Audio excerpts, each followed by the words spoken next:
So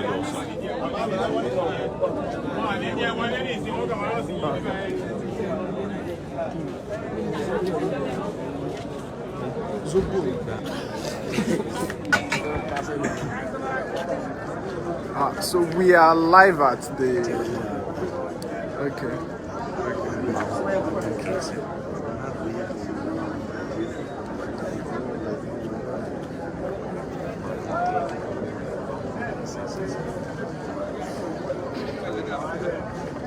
Don't watch him go. You did tell him, look.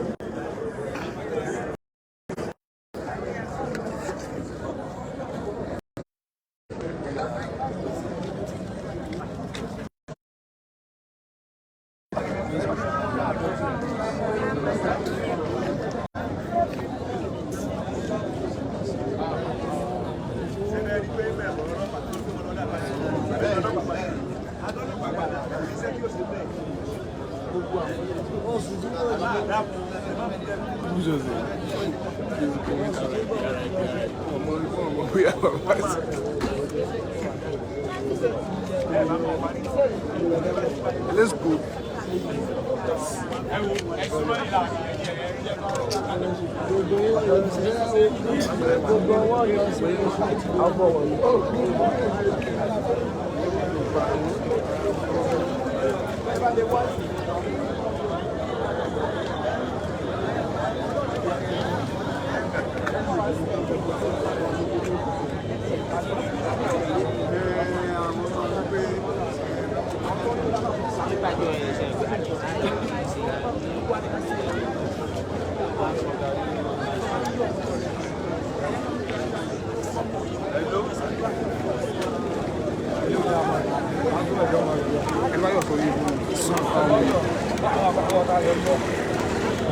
We are live at the Alaafin of Alaafin of Oyo, Oba Lamidi Adeyemi the third, who reports went around this morning that he passed on. He joined his ancestors this morning, and so we are right here at the palace.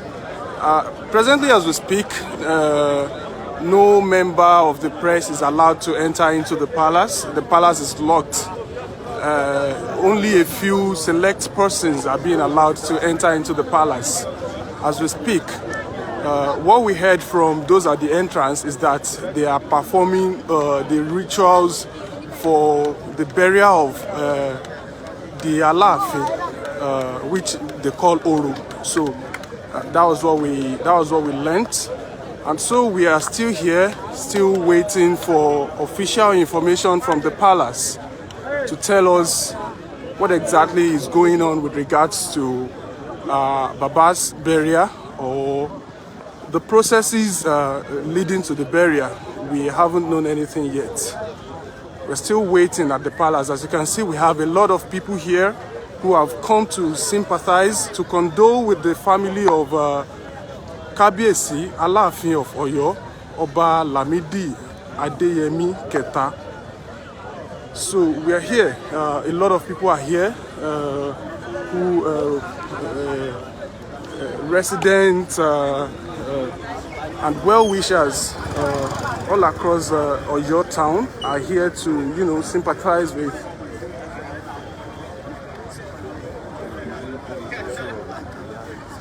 families of Baba. Everyone is just here standing. Nobody knows what exactly is going on yet. But we have information that they are performing the rituals for the processes, leading to the processes of the burial of Baba, which they call Oro. So on getting to the entrance, they told us, pé wọ́n ṣe Oro lọ́wọ́. Nǹkan tó sọ fún wa nìyẹn, wọ́n náà ṣe Oro lọ́wọ́. So wọ́n jẹ́ kí anybody wọlé sínú ààfin. Wọ́n tilẹ̀kùn ààfin pa gbágbágbá ni. Àwọn èèyàn dẹ̀ wà ń bí tí wọ́n ń dúró pé wọ́n fẹ́ mọ nǹkan tó fẹ́ ṣẹlẹ̀. Wọ́n fẹ́ kí wọ́n sọ̀rọ̀ láti ààfin officially, kí wọ́n sọ fún wa pé bí nǹkan ṣe rí lélẹ̀. But for now, anybody ò tí mọ̀. A ṣì ń dúró pé a sì ń dúró pé nǹkan tó bá fẹ́ ṣẹlẹ̀ ká máa wò náà ni. Bẹ́ẹ̀ náà ṣe rí ọ̀pọ̀lọpọ̀ èèyàn ló wà ibi báyìí kún fọ́fọ́ fún àwọn èèyàn lóríṣiríṣi láti oríṣiríṣi ibi káàkiri ìlú Ọ̀yọ́ àti agbègbè tó yí ká.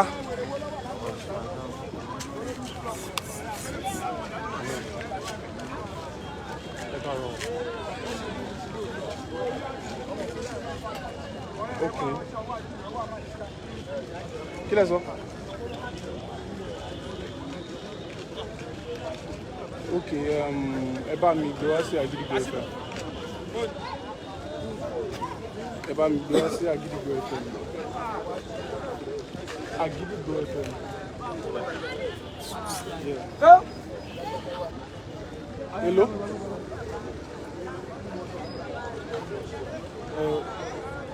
Láti wòrò tí láti ibi lẹ́wà mọ́nàtọ̀ lẹ́wà so láti mọ́nàtọ̀ sí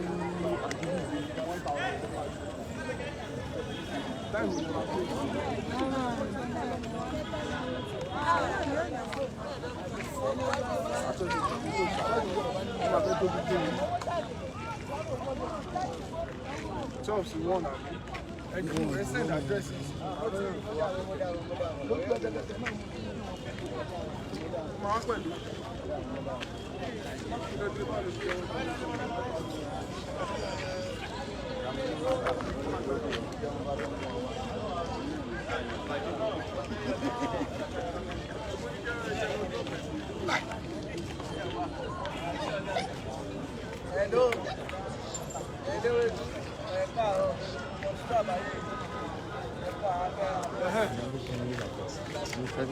Wèrè màláwí lè ó gbé nǹkan láti Ìbàdàn wá.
Yeah.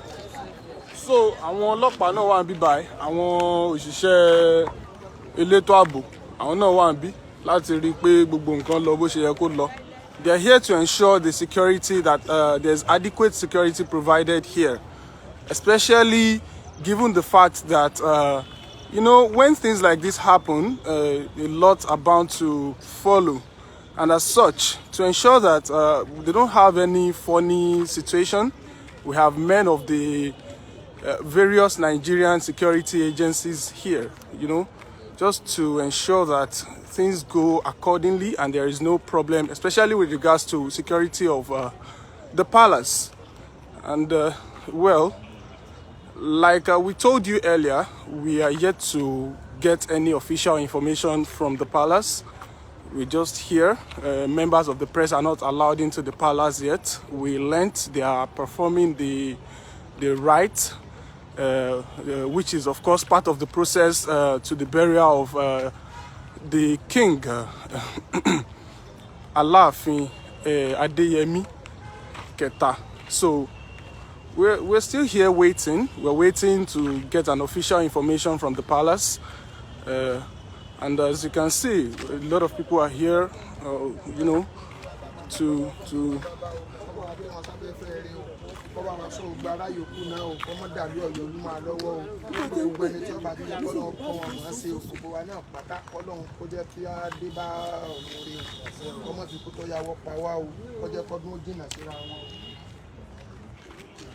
yeah, so as you can see, this is the the environment of the palace. You can see people littered around everywhere, people hanging around just to, you know, be part of the condolence process. You know, people are here to sympathize with the families of the Alaafin, you know, to condole with the family.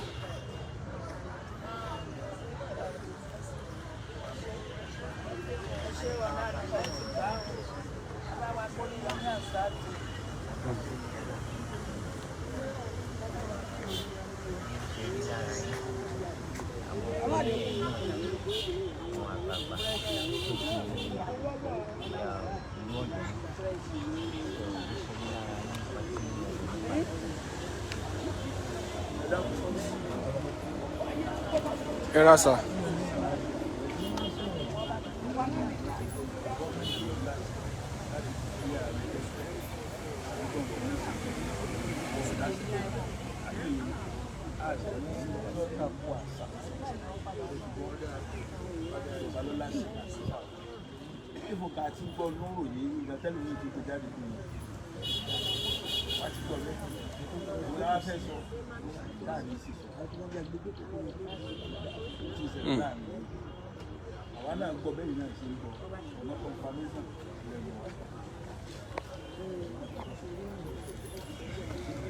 Well, that's information you just heard from one of the people around the palace who have come to, you know, sympathize with the family of Alaafin.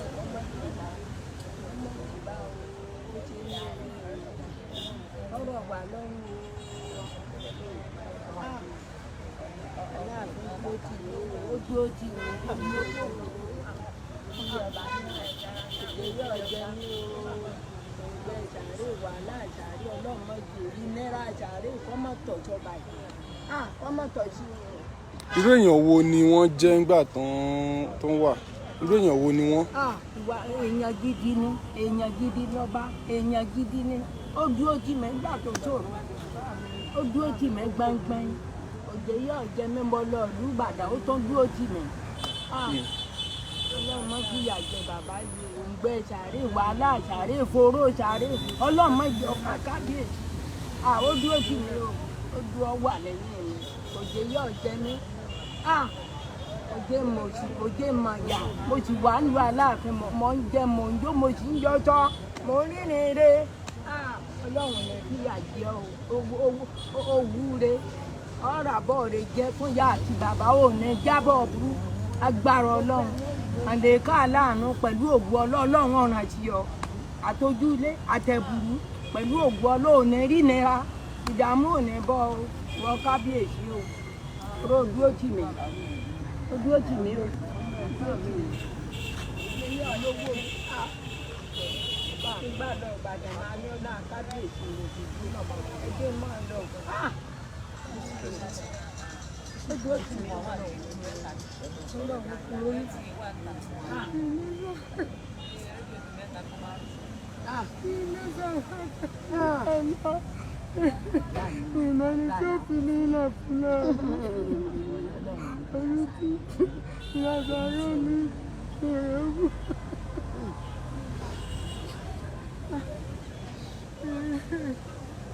Báwo ni ìpapòdà wọn ṣe rí lára yín? Ọjọ́ mi ọba mi lọ́jọ́. Gbogbo àwọn ọmọ rẹ̀ mo ti rán yẹn òòrùn tí mo fi ń ṣàṣọ. Orí ẹ̀ lójú ń wà lọ́gbọ̀n ọmọ Ìbàdàn ni mi lójú ń dúró lọ́yọ̀ ń bá ti bí gbà. Wọ́n náà ọ̀dà Ọlọ́run á bá wa tẹ́ wọn sáfẹ́fẹ́ rẹ̀. Bá a ṣàforíjì fún wọn.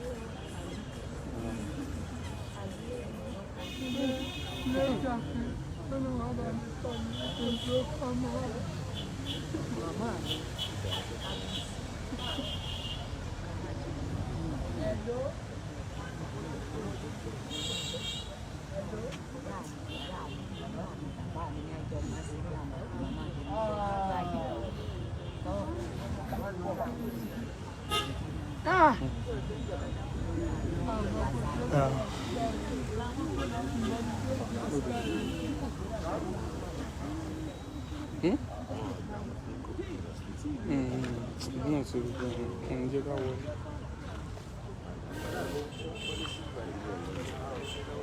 So those are men of the Nigerian police force at one of the entrances into the palace, just to ensure that nobody enters, nobody goes in to constitute unnecessary rancor in the palace.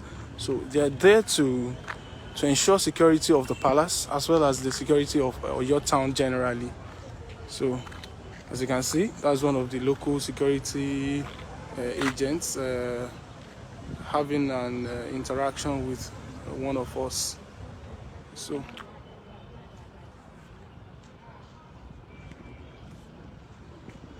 we're actually trying to persuade them to see if we can enter into the palace to, you know, just to get to know what exactly is going on and speak with some of the members of the family of Alaafin. We are trying to see if we can find a way into the palace to get information across to you, you know.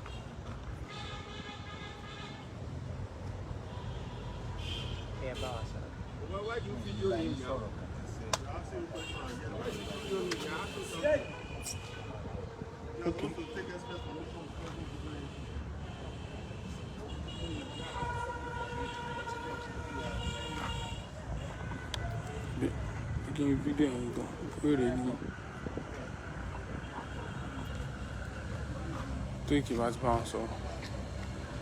So we're trying to see if we can get into the palace to, you know, get information across to you so that we can be able to tell you with authoritatively that this is exactly what is going on in the palace. But as we speak, no media organization, no journalists, no members of the press is allowed to enter into the palace as we speak. So that is the situation of things presently. We are here. You can see people, you know, locked around the palace area. A lot of them condoling with the family of the Alaafin, Oba Lamidi Adeyemi III.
One of the princesses. I don't think they are allowed to say anything yet. Yes. You're missing. No, but you're missing. Wọ́n náà wà nínú ilé. Wọ́n náà wọlé, wọ́n sọ pé wọ́n fẹ́ ṣòro.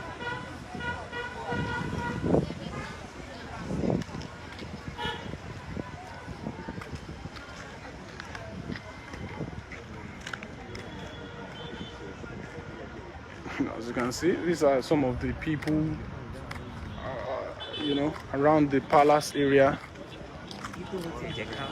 These are security officials trying to prevent the people from passing through here to the palace. As you can see, this is the palace area. everyone's just standing around, trying to see what exactly is going to happen, what is going on, because nothing has been said as far as the information that went round about the demise of the Oba Lamidi Adeyemi, the Alaafin of Oyo, about his demise as far as that information is concerned. So nothing at all has been said officially from the palace. So we are here, just like everyone else. We're waiting, and we're hoping that the palace will speak with the members of the public, especially with the members of the press, officially, to tell us, where things stand with regards to, that information about the demise of the Alaafin of Oyo.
And see the people gravitating towards where they feel they'll get information about the situation of things, but as we speak, nobody has said anything.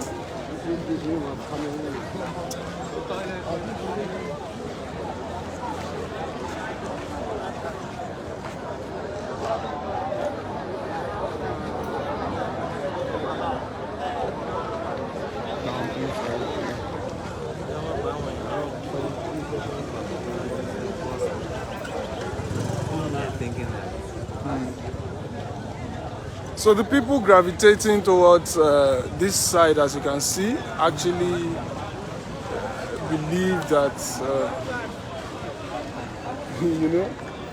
they believe the bus that just passed by has the remains of the Alaafin in it, and they want to see if by any chance at all they will be able to, see what is see the remains of the Alaafin. But we have authoritative information that the bus has no such thing in it. As a matter of fact, it's an empty bus.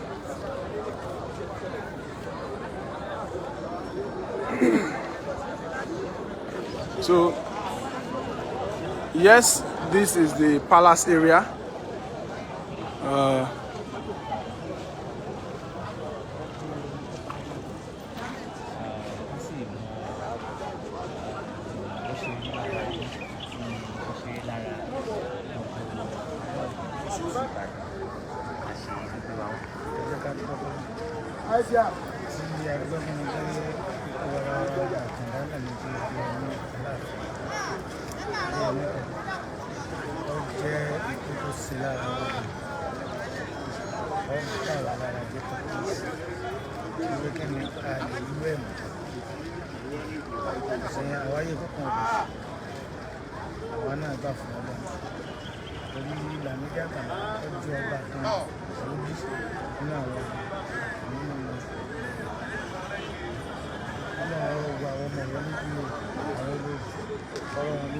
bá rọ gbogbo àwọn onílù ọlọ́wọ́ amójúlú Ọ̀yọ́ dàbò ọlọ́mọdúlú Ọ̀yọ́ dàbò ọlọ́mọdúlú Ọ̀yọ́ dàbò ìbò ní àwọn bàbá lọ gbogbo ara kan wà mọ́tò bí bàbá yìí sọpọ́ mọ́ oṣù tó sílẹ̀. Irú èèyàn wo lẹ lè sọ pé bàbá jẹ́ ńgbà tó ń wà láyé? Àtàndá Alámídì akíkanjú ó bẹ̀rù máa ń gba ọmọdé ńlá tó ń gbàgbà ẹni tó bá súnmọ́ inú ààfin tí wọ́n bá ń sọ̀rọ̀ ìlú ẹlòmí yóò sọ̀rọ̀ ìlú lábẹ́ ìlú súnmọ́ nínú àwọn ọ̀pọ̀ orí ló fún akọ́kọ́. Ṣé ẹ lè sọ díẹ̀ nínú àwọn tán ṣe fún yín yẹn tẹ́ fi sọ pé èèyàn rere ni wọ́n? Tí ẹ bá ní sáìtì náà tí ẹ bá lọ́ra yìí àwọn kan lè pé wọ́n ní kẹ́ mọ́tò sẹ́ńdẹ̀ náà ẹ bá ti wá rẹ̀ lókè ọmọ èmi ọmọ yín ni o wọ́n làwọn ọ̀rẹ́ nì ṣùgbọ́n tí wọ́n máa ń jáde ní pé ẹni tó bá lọ́ọ̀ bá wọn ọ̀dà kan lọ sí sẹ́kà ìfáyín bẹ́ẹ̀ bàbá jù bàbá jù ìta púpọ̀ àmọ́ ayé nǹkan lóyún kìsìkìsì lọ́nà tó ní ọ̀pọ̀ jù láàmú ilé ẹ̀jẹ̀ fáwọn ọ̀dọ́ rẹ̀. Tó túmọ̀ sí pé wọ́n jẹ́ ẹni tó kó àkóyawọ́. Ọ̀pọ̀ jù. Nígbà tí tọ́rọ̀ ti rí bó ṣe rí yìí, bó ló ṣe rí lára yín gẹ́gẹ́ bí ẹni tó súnmọ́ ààfin nígbà tí bàbá wà? Náà lọ fi sọ pé ìgbà tí mo gbọ́ irọ́ ilé ọ̀tọ̀ ní ìlànà ìgbà tí mo tó lérò tó pọ̀ ó ti rí bẹ́ẹ̀ náà ní ilé ìparọ́ fún wa. Ara gbàjẹ́ kọ́kọ́ jù.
Let's not deny her the privilege of crying on camera.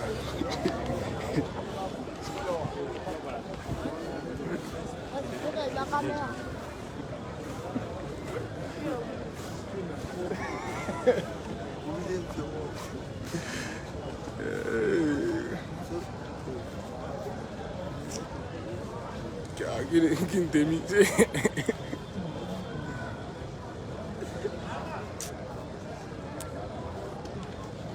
Ta ló wà lọ́fíìsì náà? Okay, who is in the office? Remi yẹ kó wà lọ́fíìsì àgbà.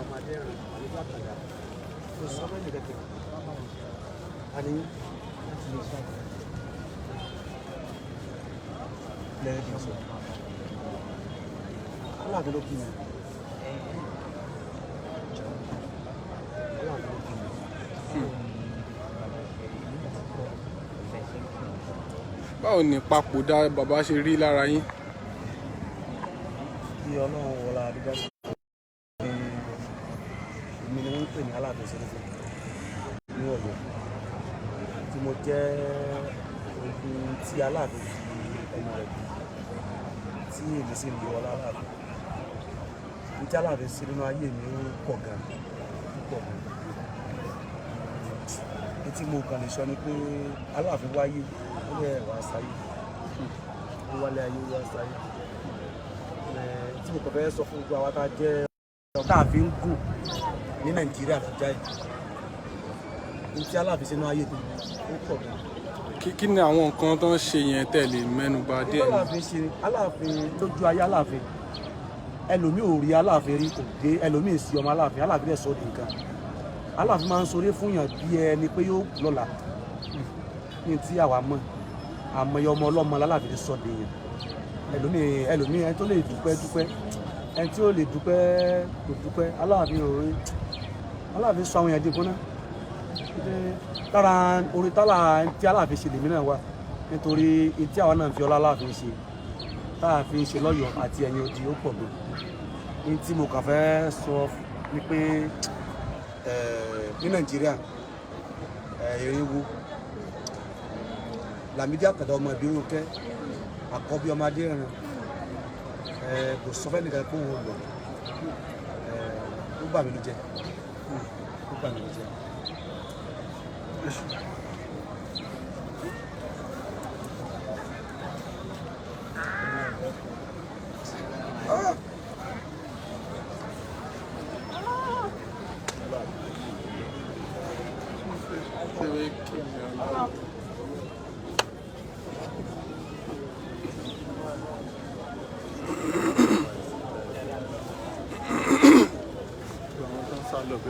Wọ́n ti ń padà wá lẹ́yìn ọkọ̀.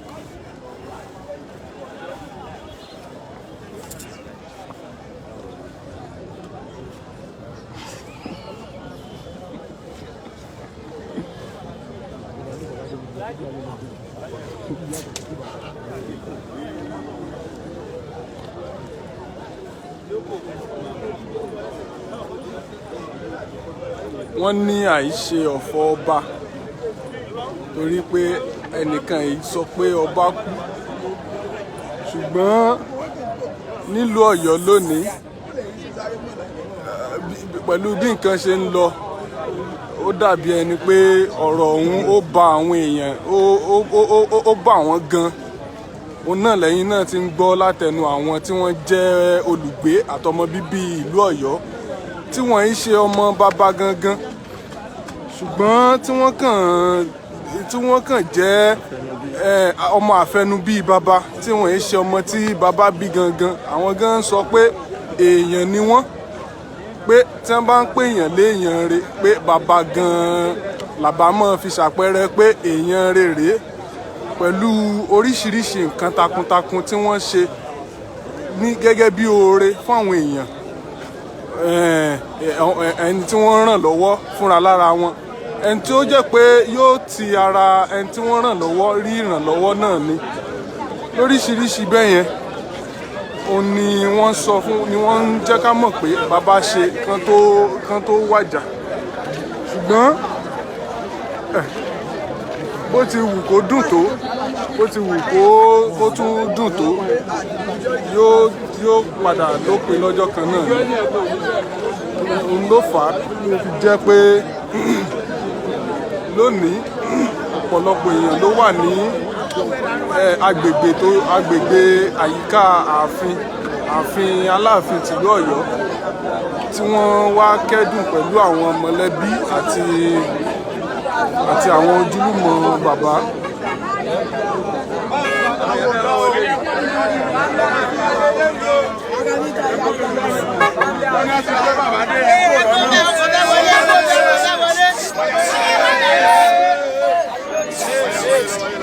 Gbogbo àwọn èèyàn ni wọ́n wà níbí. Ó tilẹ̀ jẹ́ pé ẹnìkankan kò tí ì gbọ́ nǹkan kan láti inú ààfin. Gbogbo èèyàn ṣàdúró náà ni pé àwọn fẹ́ mọ ohun tó ń ṣẹlẹ̀. Abẹ́rí bàbá wa o.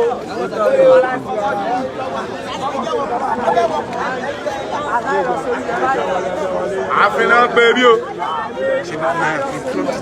Ọ̀yọ́ la wa o.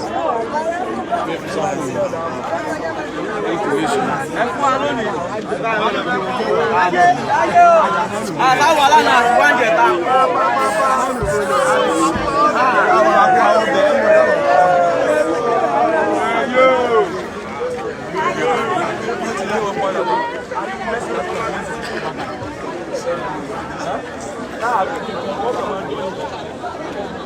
So pẹ̀lú bó ṣe jẹ́ pé wọ́n ti sọ nǹkan kan láti inú ààfin tó yẹ pé àwọn afọbajẹ àwọn òṣìṣẹ́ ààfin àti àwọn babaláwo gbogbo wọn nìkan náà ń jẹ́ kán wọlé tí wọ́n sì ń sọ pé wọ́n ń ṣe orò lọ́wọ́ nínú ààfin. Síbẹ̀síbẹ̀ ọ̀pọ̀lọpọ̀ àwọn èèyàn wọ́n dúró káàkiri agbègbè ààfin pé gbogbo ìgbà tí ó bá jẹ́ àwọn ò ṣàmọ ohun tó bá ń ṣẹlẹ̀ náà ni. Wọ́n yẹn dúró síbí o, wọ́n dúró síbí o, náà lẹ́yìn náà rí yẹn o, wọ́n dúró tí wọ́n pọ̀ gan. Wọ́n ṣàdúró pé ní orí ọ̀rọ̀ pé kábíyèsí wàjà yìí pé àwọn fẹ́ mọ tí ń ṣẹlẹ̀ gan. Ṣùgbọ́n nǹkan sọ fáwa ni pé wọ́n ń ṣe orò lọ́wọ́ nínú ààfin tọ̀. Wọn ò sì jẹ́ kí oníròyìn kankan wọnú ààfin láti lè mọ bóyá wọn ò jẹ́ kó ní bí nǹkan ṣe jẹ́ òun lẹ́yìn náà rí yẹn o.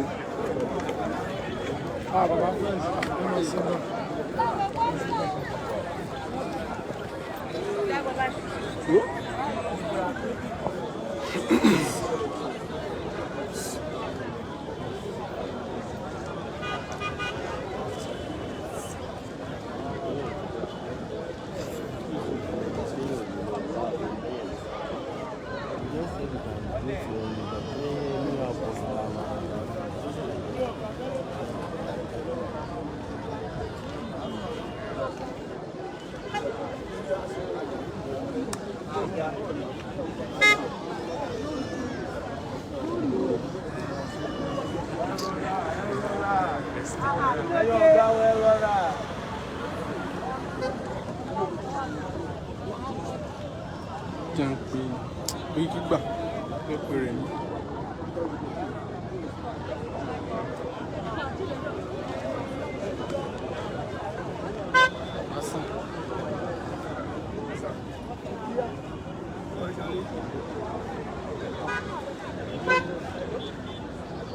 Alẹ́ ẹ̀kọ́ wà lọ́fíìsì pẹ̀lú ẹ̀mí náà.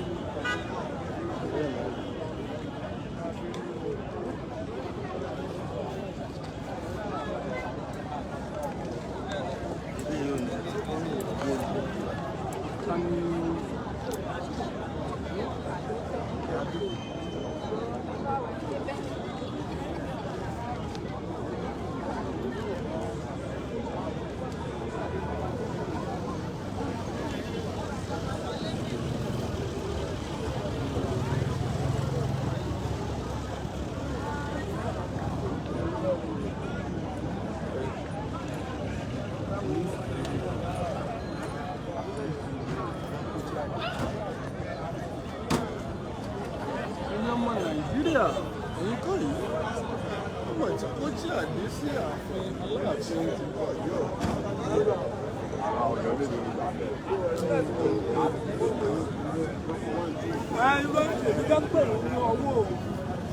Ṣé rí ìmọ̀ àyà àbí ìbọn ìrọ̀ ni ẹni kìíní kankan òkè ní.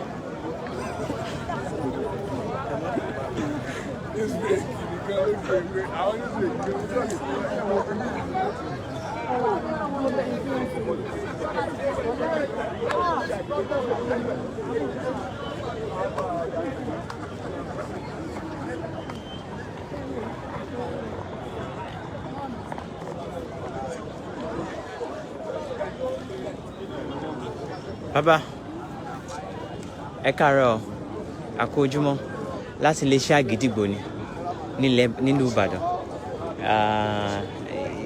Ìpapòdà bàbá ọba wa, Ọba Adéyẹmí kẹta ló gbé wa wá. A sì rí yín gẹ́gẹ́ bí àgbàlagbà. A mọ̀ pé ó máa rí bákan lára yín. Mọ̀ kí irú yín báyìí ẹ máa mọ̀ ìgbà tí wọ́n jẹ. So a máa nífẹ̀ẹ́ sí kẹ́ bá wa sọ̀rọ̀ bó ṣe rí lára yín, bó tẹ ipa tó dẹ̀ máa ń ní lórí ìlú Ọ̀yọ́ àti ilẹ̀ Ìbàdàn àti Nàìjíríà lápapọ̀. Bàbá yìí aláṣẹ kejì ìta bàbá tí wọ́n dúró ní Olókun Ẹ̀sìn of Ọ̀yọ́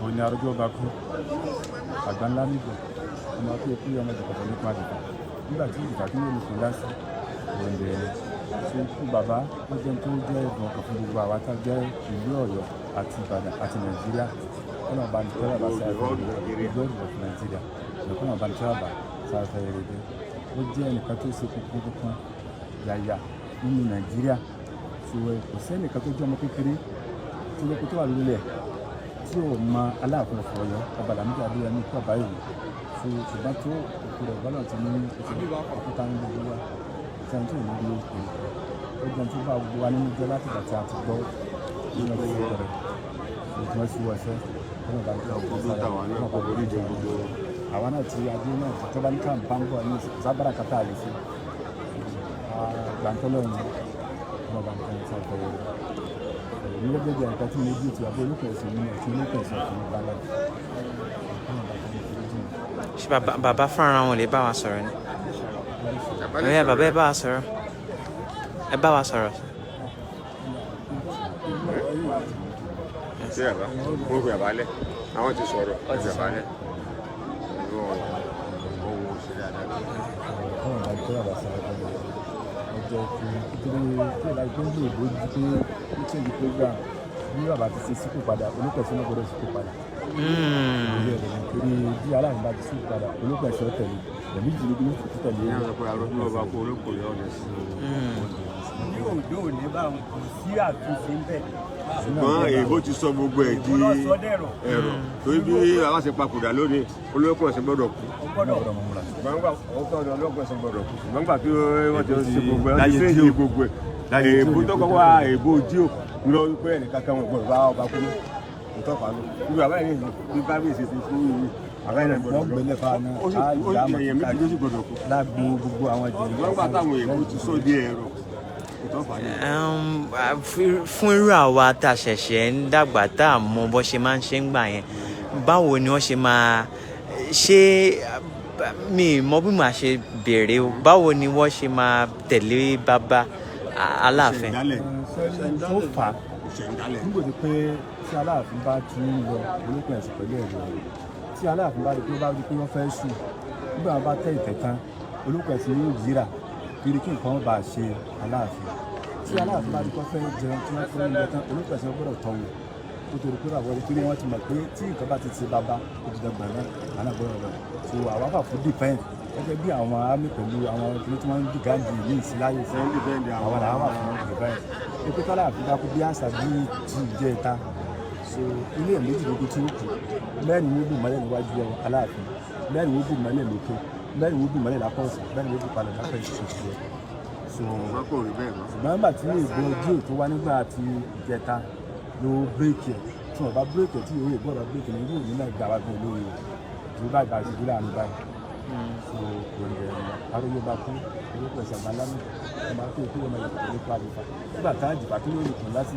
lójú tí ọwọ́ mi ò tó ṣe bẹ̀rẹ̀ tí ọwọ́ mi ò tó ṣe ìgbà tí mo dẹ́gbẹ̀ẹ́ yẹ kékeré sí ká sí lẹ́nu so bí àmì ìgbésí rẹ̀ ń wọlé. Ẹ ṣeun bàbá, a dúpẹ́ o.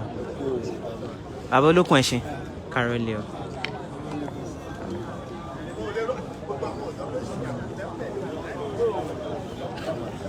Okay.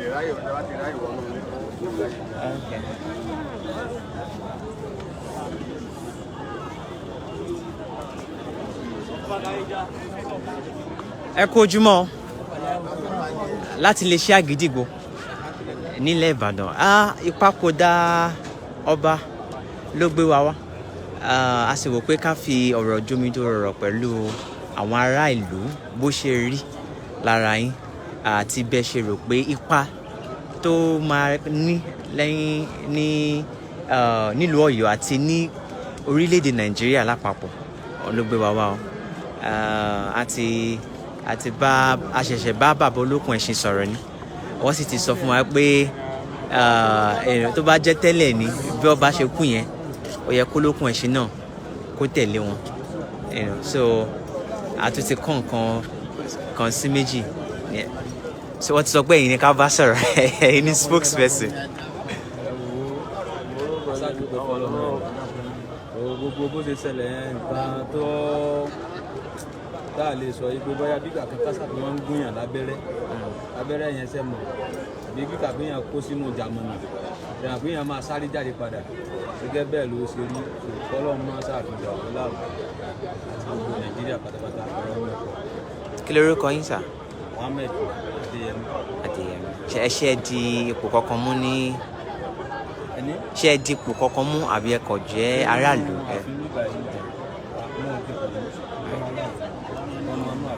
Ọmọ náà ẹ ṣeun. Ọlọ́run tó àwọn sábẹ́ fẹ́ rí. Àmín. Ọlọ́run ọba kí ọmọ orí jù wọn sàmóríjì fún wọn. Ọlọ́run orí jù wọn lọ́tọ̀ wọn sábẹ́ fún wọn. Ẹ̀yin wọ́n dá.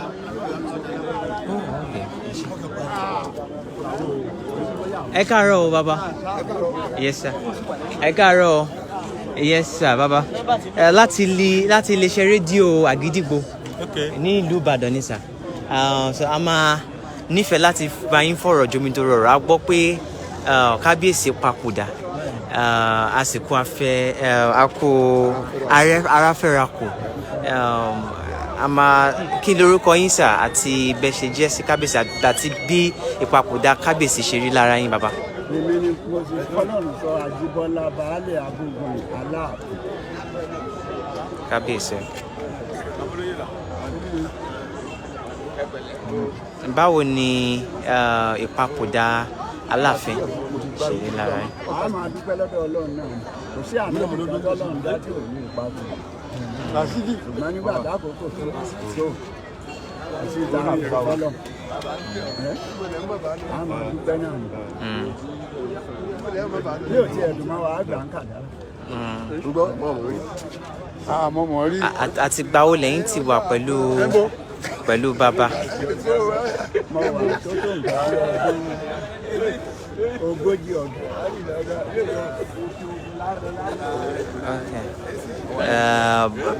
Báwo ló ṣe rí lára yín bàbá? Náà ni mo ti sọ wípé ó jó wa lára ṣùgbọ́n kí láà ṣe fọ́lọ́. Àní nǹkan ṣe fọ́lọ́ ní pé ká gba kádàrá. Bàbá.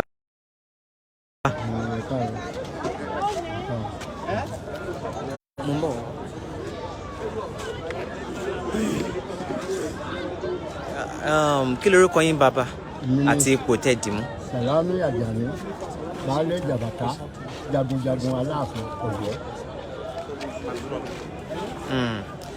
Báwo ni ìpapòdà kábíyèsí ṣe rí lára yín bàbá? Ìpapòdà ọ̀sẹ̀ wà ní. Ẹnì kan sì lágbára lẹ́yìn ọ̀rọ̀ ọ̀hún. Tọ́lọ́ bá ti kó ǹdé òde náà nù. Àwa tá a dóye náà, wọ́n bá ti pọ́n lọ́ba kó ǹdé òde náà. Pé pé wàhálà náà ti tó yẹ àlọ́jọ́ ló tó ju ti bàbá gan-an lọ́gbó ti dú. Ni mo dé dú. Tọ́ bá yára èsì, ta ló lè mú mi náà? Àgbàpọ̀ lọ́run ó dùn àrùn tá a lè fi àfintọ́lọ́ ńlá lẹ́yìn ọlọ́run náà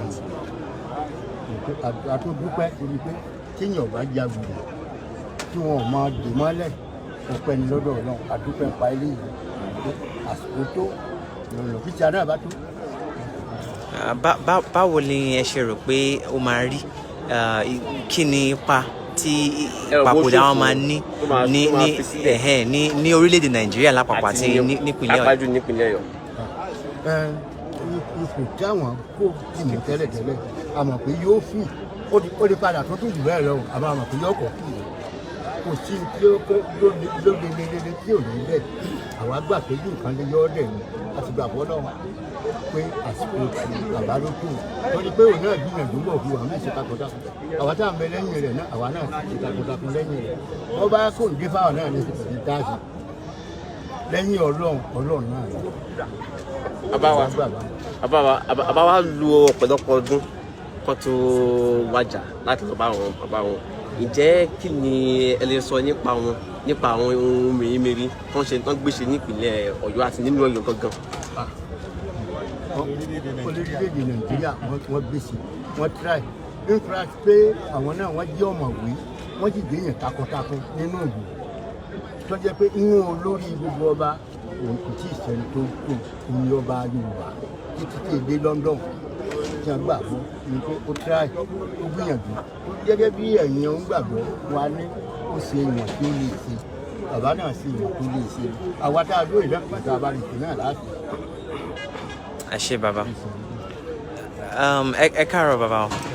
bàbá ká tó lọ sọ ok ẹ rà sà sáyẹ́pá ẹ sọ fún wa sà báwo ni a ṣe fẹ́ ṣe orúkọ yìí sálẹ̀ kan. orúkọ mi ni Adékúnlé Wákìlì ààrẹ àdó òfin Jàbátá Aláàfin ìlú Ọ̀yọ́. tọ àbàwà kí lè ní sọ́npa Aláàfin ìlú Ọ̀yọ́. kú bàbá ó dé bá lójijì ó dẹ̀ jẹ́ ìbànújẹ́ fún gbogbo ìlú àti gbogbo ilẹ̀ Yorùbá lápapọ̀. bàbá wa Aláàfin bàbá rere bàbá onínúure bàbá oníwà tútù àbùwà pẹ̀lẹ́ bàbá tó fẹ́ràn gbogbo ọmọ ilẹ̀ Yorùbá bàbá Aláàfin bàbá tó ṣe gbójúlé bàbá tó ṣe fọkàn tán bàbá tó gbójú tó gbáyà ṣùgbọ́n Ọlọ́run fẹ́ àwa fẹ́ wọn ṣùgbọ́n Ọlọ́run fẹ́ wọn jù wá lọ àsìkò tó fún bàbá torí pé gbogbo ọmọ ilẹ̀ Yorùbá látòkè délẹ̀ ilẹ̀ àwọn dárò lẹ́yìn bàbá wa Abdulhamid dókítà Aláàfin tó bàbá yèyé ó tó bí ọ̀sẹ̀ méjì sí ọ̀kan náà máa lu wọ́n fẹ́ dípò òṣèlú mú à ń pè ní Saoti ó pe Alhaji Ajani Muideen Bello Ṣéhù ó pè wá sílùú Ọ̀yọ́ fún kó ṣe àdúrà Ramadan fún gbogbo wa gbogbo ọmọ ìlú wọn pè ṣùgbọ́n sì jẹ́ni lójú pé tí àsìkò bá ń tó ara máa ń rò fún àgbàlagbà bàbá wa Muideen Ajani Bello wọn náà pàdé bàbá wa Aláàfin ní bí oṣù kan sẹ́yìn nígbà gbé pàdé pé àwọn wà kí bàbá pé Aláàfin kú bàbá yèyé ọmọ ọkú tí kò lè pa ọmọ àrùn tí àrùn ò lè ṣe wọn ní bàbá wa ikú bàbá yèyé Abdulhamid Àtàndá ọmọ àbúrò kẹ kábíyèsí bàbá ń sọ fún Alhaji Muideen Bello pé ọmọ aráyé láìkì ẹ̀tàn ọ̀sẹ̀ tí kò lè pa o tí kú bá dé ikú ọ̀pá òun tí àsìkò Ọlọ́run bá tó nígbà kó wọn tí a mọ̀ pé àsára wọn ló fún bàbá ó jẹ́ ẹ̀dọ̀ ọkàn fún gbogbo àwọn olóyè àti ọmọ ìlú Ọ̀yọ́ àti gbogbo ilẹ̀ Yorùbá lápapọ̀ Ọlọ́run kó má bẹ̀yìn bàbá jẹ́ Ọlọ́run kó foríjì bàbá wa ikú bàbá yèyé Abdulhamid Àtàndá ọmọ àbírò kẹ Ọlọ́run sì kú síbi fún bàbá gbogbo ìgbà tó bá kùtù gbogbo anáwó bá lò láyé Ọlọ́run jẹ́ alátùkù tán rẹ̀ àwa sì ní ìgbàgbọ́ síwájú Ọlọ́run a sì ní ìgbàgbọ́ síwájú èèyàn pé ìlú Ọ̀yọ́ ò ní bàjẹ́ ẹ̀yin bàbá ó tó dò fún wa gbogbo ẹni tí gbogbo olú bá yàn tí Ọ̀yọ́ méjì ti bá yàn yóò tún dùn fún un yóò sì rọ ìlú lọ́rùn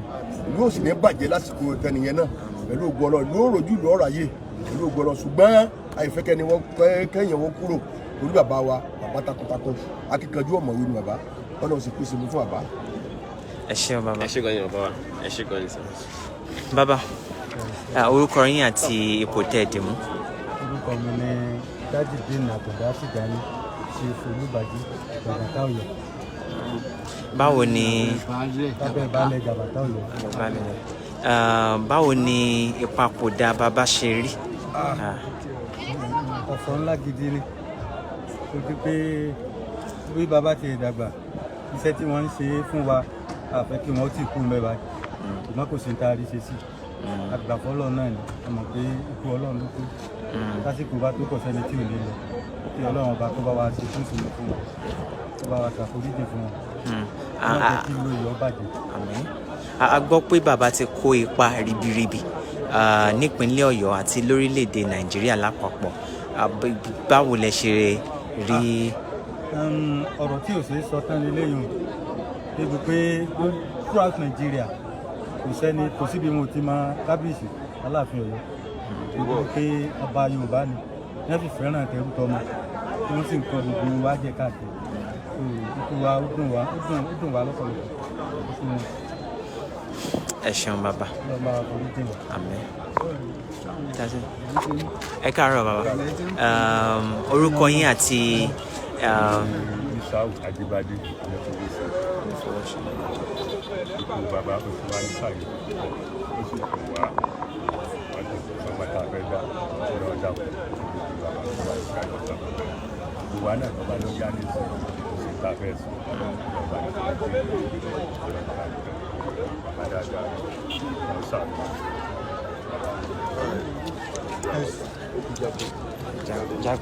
Ẹ káàárọ̀ bàbá. A kó ara fẹ́ra kó bàbá. Orúkọ yín àti ipò tẹ́ dì mú àti bí ìpapòdà bàbá ṣe rí.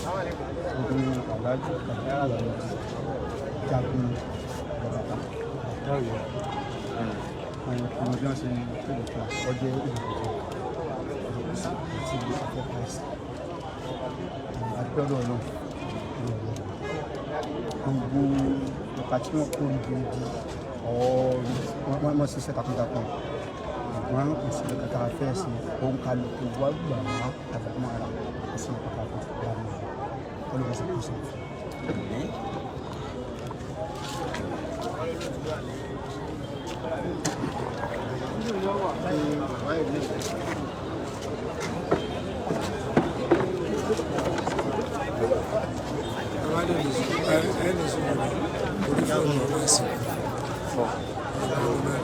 Níbo náà máa ibi náà wọ́n ti gbogbo níbo náà máa ṣe. ìta wọ́n lè gbé wọn lọ sí ilé ọ̀dọ̀ àmọ́ wọ́n wọ̀ fún gbogbo ó sì dàgbọ́ mẹ́rin mọ́ kó sí. Ok, wọ́n wọ̀ fún nǹkan tó lọ́mọ adálẹ̀ ni pé wọ́n ṣe ní nǹkan tó ṣe. wọ́n ti ṣe ok, àwọn alábàá ti bẹ̀rẹ̀ báyìí. àwọn alábàá ti wọ́n ti wọlé. wọ́n ti fi bá a sọ̀rọ̀ délé lórí àwọn èèyàn méjì ní pọ́ǹpù pẹ̀lú wọ́n máa sì kú ní aago mẹ́rin nígbà ọjọ́ pátá làwọn ti kú.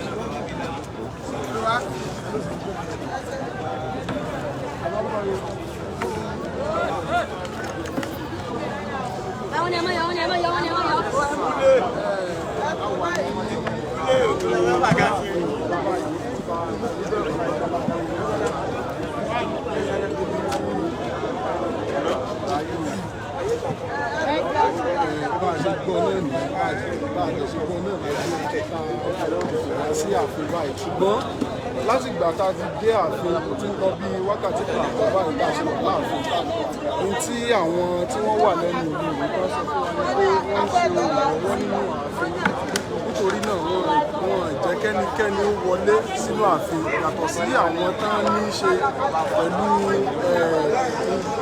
ètò àti ṣòro yẹn àwọn afọbajẹ àwọn babaláwo àtàwọn ọmọ ọba àwọn nìkan ni wọ́n jẹ́ kí wọ́n wọlé sínú ààfin níta tá a wà báyìí èrò fún gbogbo bẹ̀ gbágbágbá ni káwọn èèyàn bá lọ sórí ìkànnì Facebook wa wọ́n rí bẹ́ẹ̀ ló ṣe pọ̀ níta ààfin káàkiri gbogbo àyíká àwọn èèyàn ń bara jẹ́ gan-an ni àwọn èèyàn ń sun ẹkún lóríṣiríṣi ni kódà àwọn tán bá wa sọ̀rọ̀ gan omi ẹkún ò lè jẹ́ kí wọ́n sọ̀rọ̀ tí wọ́n sì ń ròyìn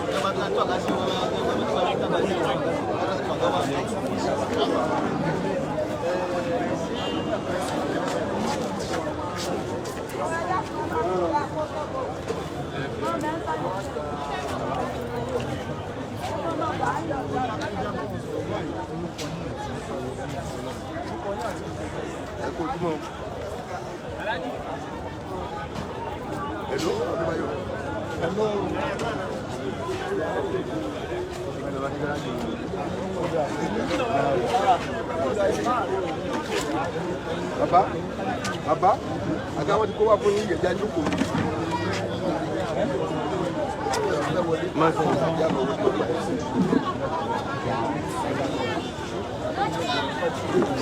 Wọ́n fẹ́ kọ́ lẹ́sí.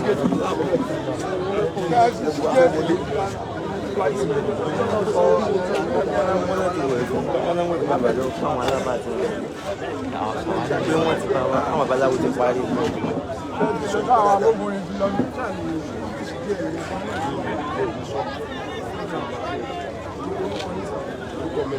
Adékúnlé wà nílé ààrẹ àwọn òṣèlú yìí.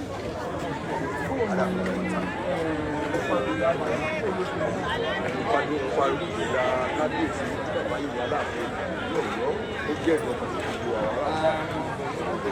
Ìpè ló ti jẹ́ ẹ̀dùn ọkàn fún wa ni pé bàbá àti ilẹ̀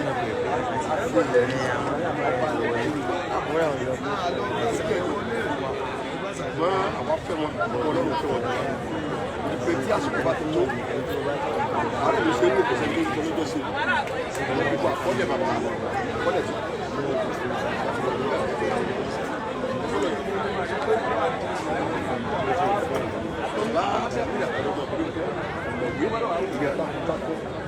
Alágbára tí wọn àbí ọmọ tí wọn bí láti inú ìgbẹ́ Ọlọ́run wá ó sì lu agbára wọn láti ìlú ọ̀rẹ́ bàbá náà láyà ó sì di akẹ́kọ̀ọ́ gbogbo ilẹ̀ Yorùbá àti gbogbo ọ̀rẹ́ lápapọ̀. Ọba gbogbo ilé láti tẹ̀lé tí Ọlọ́run dá ní alágbára tí ọba kíkọjú ọba gbogbo Yorùbá pátápátá gbogbo Nàìjíríà àti pẹ̀lú ilẹ̀ Yorùbá.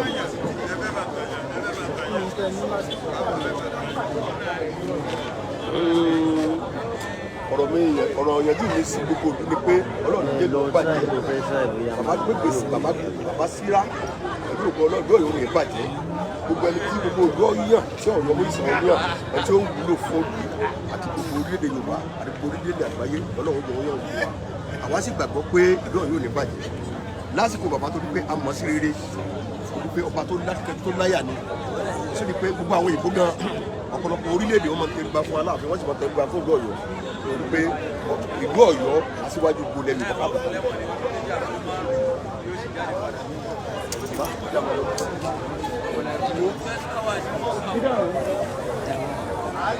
Mélòó yìí kí lọ?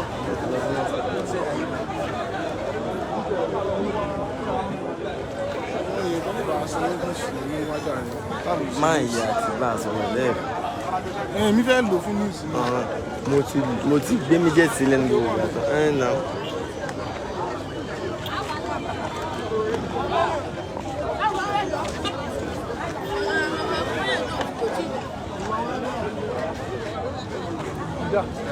ọ̀nà ìsàlẹ̀ báyìí ló lówó fẹ́ lọ pé wọ́n ní pé wọ́n ti parí ráìtì kìíní tán jẹ àwọn aláfa ti wọlé pé wọ́n ti ń wẹ̀ fún bàbá pé wọ́n máa hàn wọ́n ní pé fọ́ọ̀nù máa.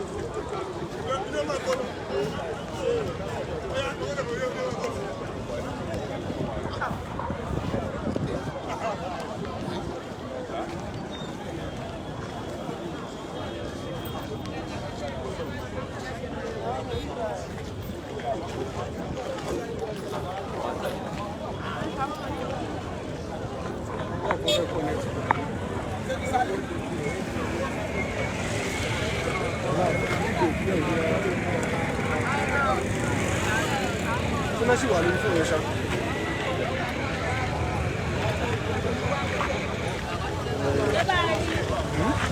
Viewers wan drop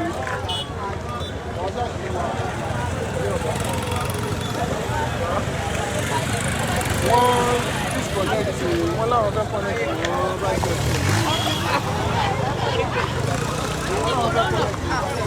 ẹ bá bẹ́ẹ̀ lọ wọlé.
If he's going to make such an announcement, he's supposed to address the press. Could there's anybody to address the press to say any such thing? Bye,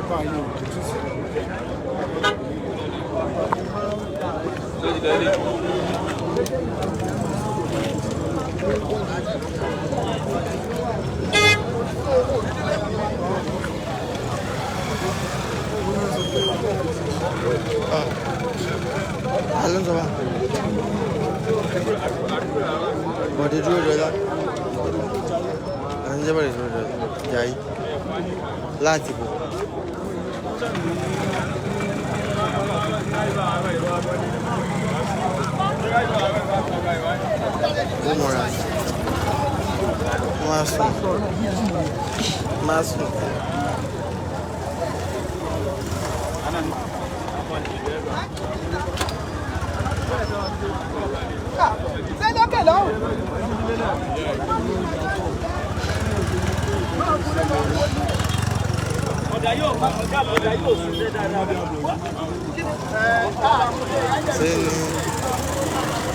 Àwọn ẹ̀gbọ́n tí wọ́n ń bí.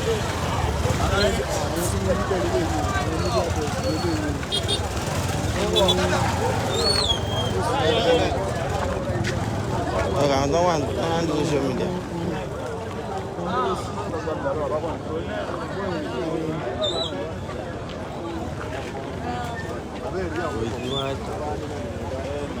Òkìkí wá jà báyìí.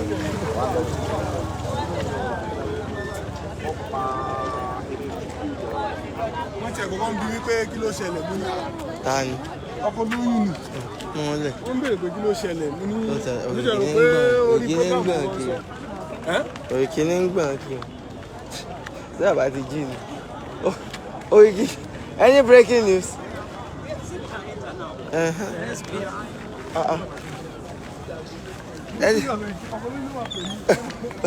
Àwọn táwọn sí lọ́yọ̀ tán bá wa.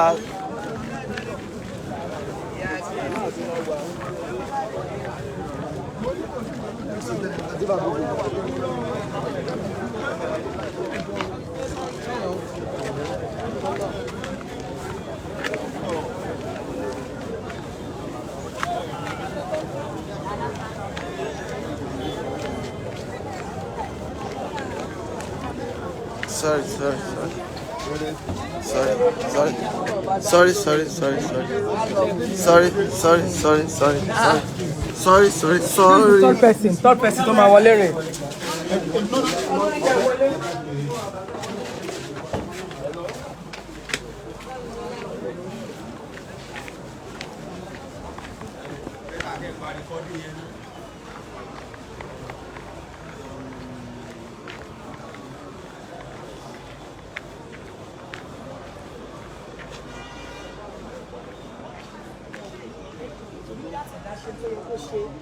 Ó bímọ, ó fi kékeré àdúrà, ó sì fọlá jẹ́, ó fọrọ̀ jẹ́, ó fẹ̀mí gbogbo jẹ́.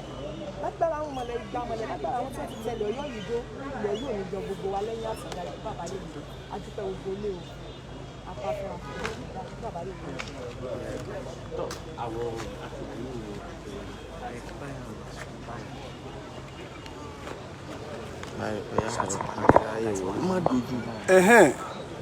ẹ̀yin èèyàn tẹ́ ń wò wá káàkiri orílẹ̀-èdè àgbáyé káàkiri àgbáyé a ti wà nínú ààfin kábíyèsí ọba ọláìwọlá adéyẹmí aláàfin tìlú Ọ̀yọ́ a ti wà nínú ààfin wọn báyìí bá dẹ̀ ṣe ń bó ṣe ń lọ náà là ń fi tó yín létí yẹn ní báyìí ná àti rí kí ẹnikẹ́ni kó bá àwọn akọ̀ròyìn sọ̀rọ̀ ọ̀fíṣálì láti sọ fún wa pé ìgbésẹ̀ tó tún kàn tán fẹ́ gbé leléyìí o ṣùgbọ́n à ń wo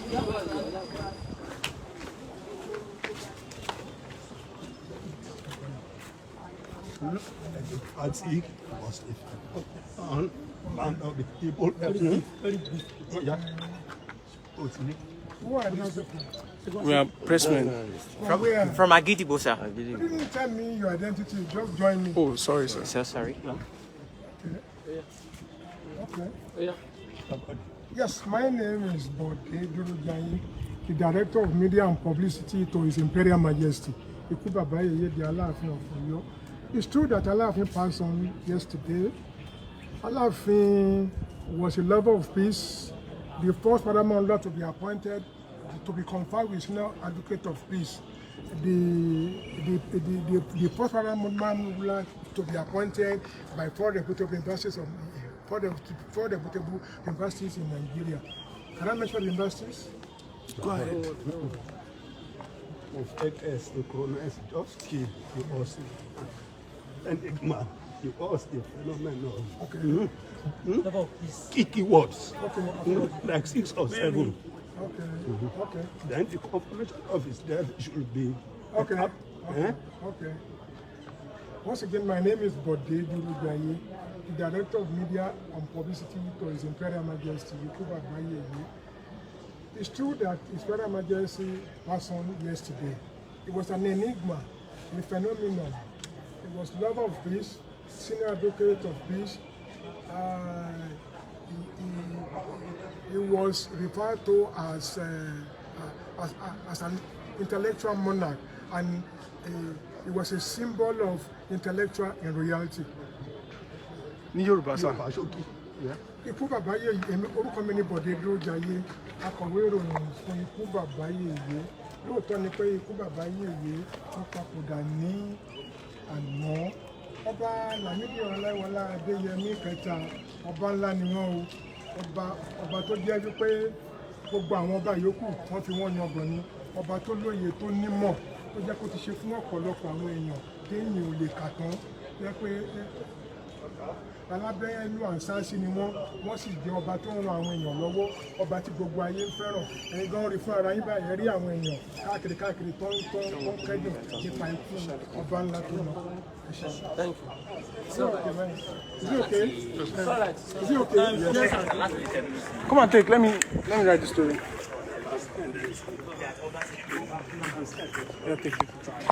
Yeah. So it has been officially confirmed.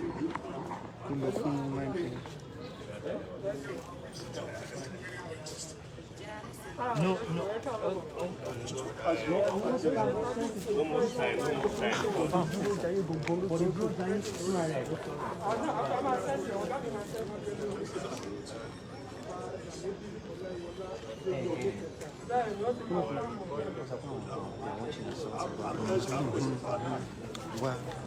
Ìwádìí tó ń fa ìyà.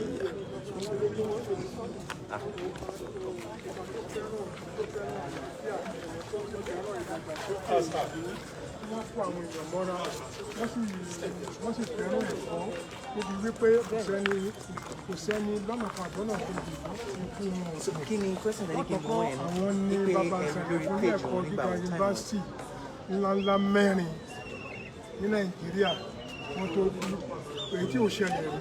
Àwọn ní bàbá ìṣẹ̀lẹ̀ fún ẹ̀kọ́ gíga yunifásitì náà pè ní Mumbai wa. Oh no. wọ́n ti ń bàbá ìṣẹ̀lẹ̀ fún ẹ̀kọ́ gíga yunifásitì ìjọba àpapọ̀ yunifásitì ọ̀pọ̀ àwọn náà ti ń bàbá ìṣẹ̀lẹ̀ fún ẹ̀kọ́ gíga yunifásitì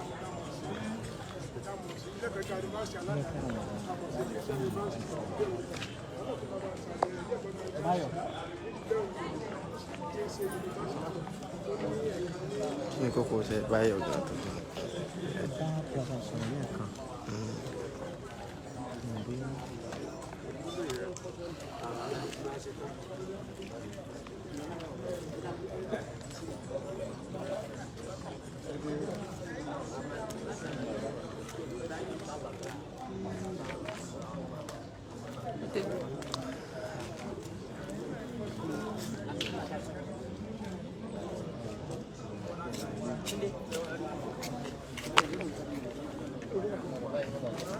Baba.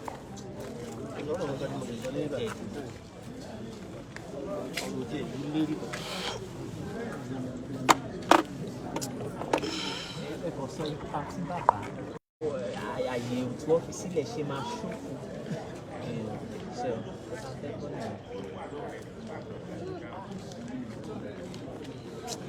orúkọ yín àti ipò tẹ́jú mi. Bẹ́ẹ̀ ni sà.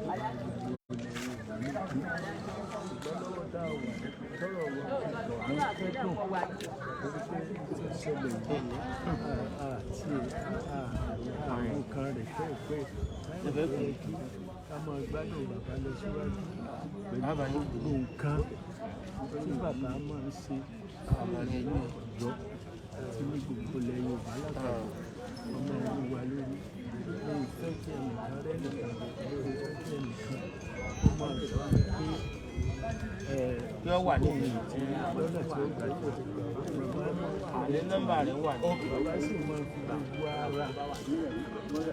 ara tẹ̀lé lórí ìtàn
No, Ọ̀pọ̀yẹmí ni. Ọ̀pọ̀yẹmí àjẹ́.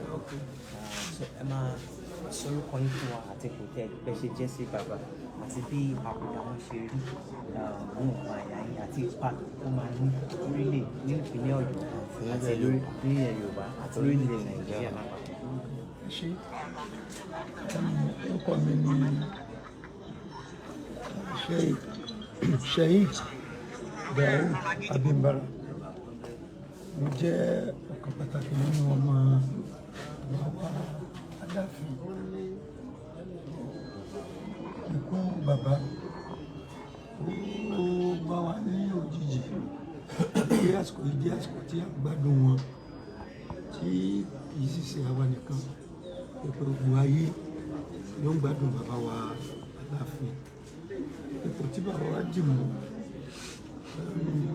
bàbá ò ṣe ẹlẹ́yàmẹ̀yà bẹ́ẹ̀ nípa ẹ̀sìn, bẹ́ẹ̀ nípa òṣèlú, bẹ́ẹ̀ nípa àwọn lílọ bíbọ̀ gbèsè ayé. Kò sí ìṣiṣẹ́ ẹlẹ́yàmẹ̀yà lọ́dọ̀ bàbá wa Aláàfin.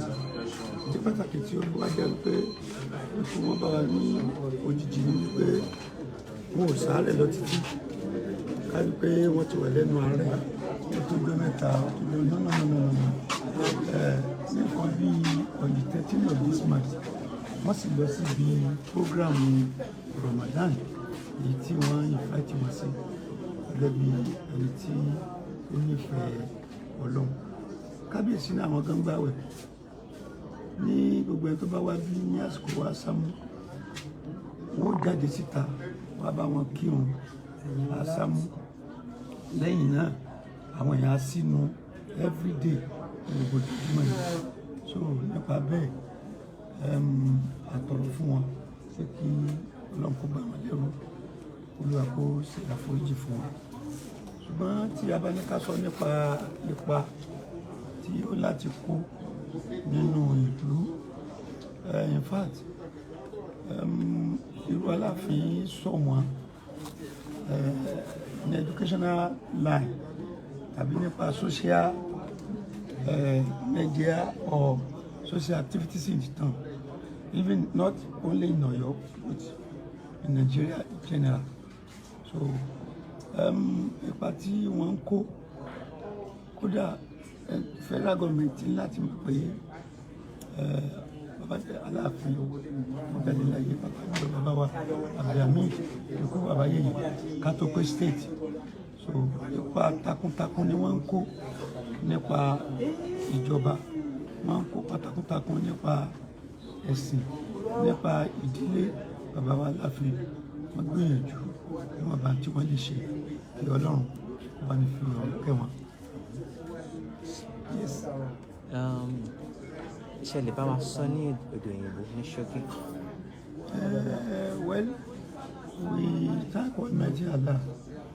My name is Alaafin Abimbara, Imam of Alaafin Central Mosque, Sabo, Oyo.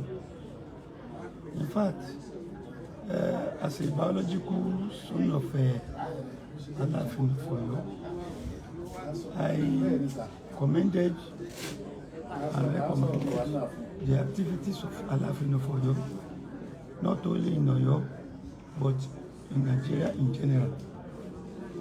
If you are talking about the religion aspect,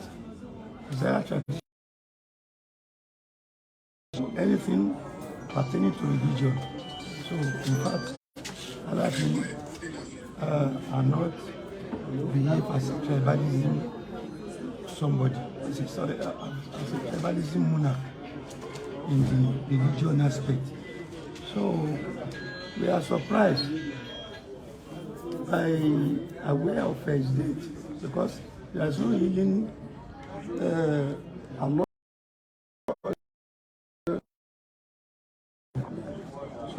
so therefore his death is a strategy to all of us. So we are hereby praying to Almighty Allah, seeking for Almighty Allah to grant him that Jannah and forgive for his mistake in his life. Assalamu alaikum wa rahmatullahi wa barakatuh. Thank you very much. I give you bro. So we pray for you people and the all workers in the Igbo for progress and long live. Inshallah. Assalamu alaikum.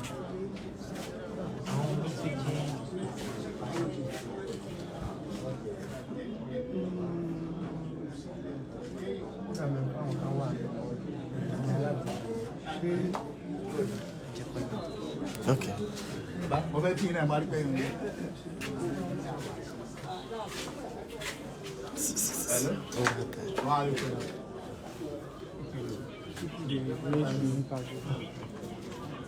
No.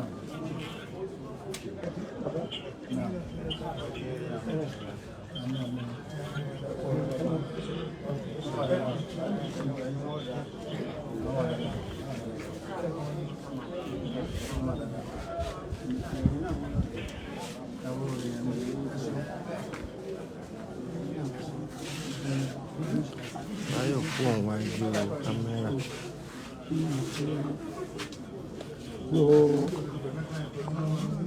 Bẹ́ẹ̀ni, wọ́n jẹ́ ọ̀kan nínú àwọn bàbá wa ní òkè àfin tí wọ́n lè jẹ́ ẹni pàtàkì tó súnmọ́ bàbá wa Aláàfin.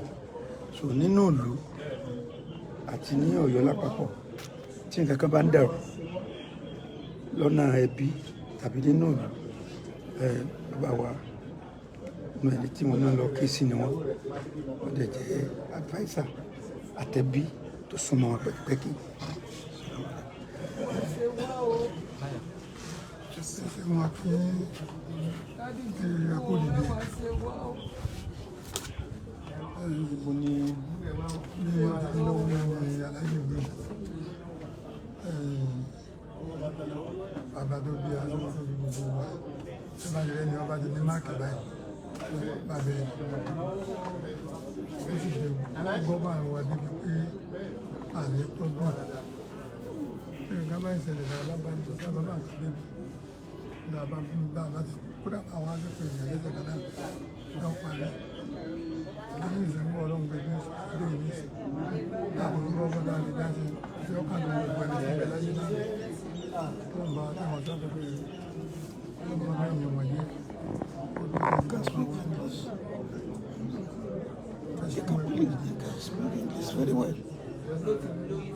ní èdè ìgbésà irú èèyàn wo lẹ lè sọ pé kábíyèsí jẹ́ what kind of person would you say kábíyèsí was? Èdè ìbò. Yes, sir. Very, for the first time in the history of Oyo, we have not achieved something of this nature of this Oba. This is the first type of Oba we have ever had in Oyo. And to the best of my knowledge, we have to pray hard before we can be able to get something that will be similar to him. It's rather for us, all of us, in terms of all things, and in your care for our welfare. In the end, our prayer is that God will grant him eternal rest. How did you receive the information of his demise? I heard it at around something after 11. But I was perplexed.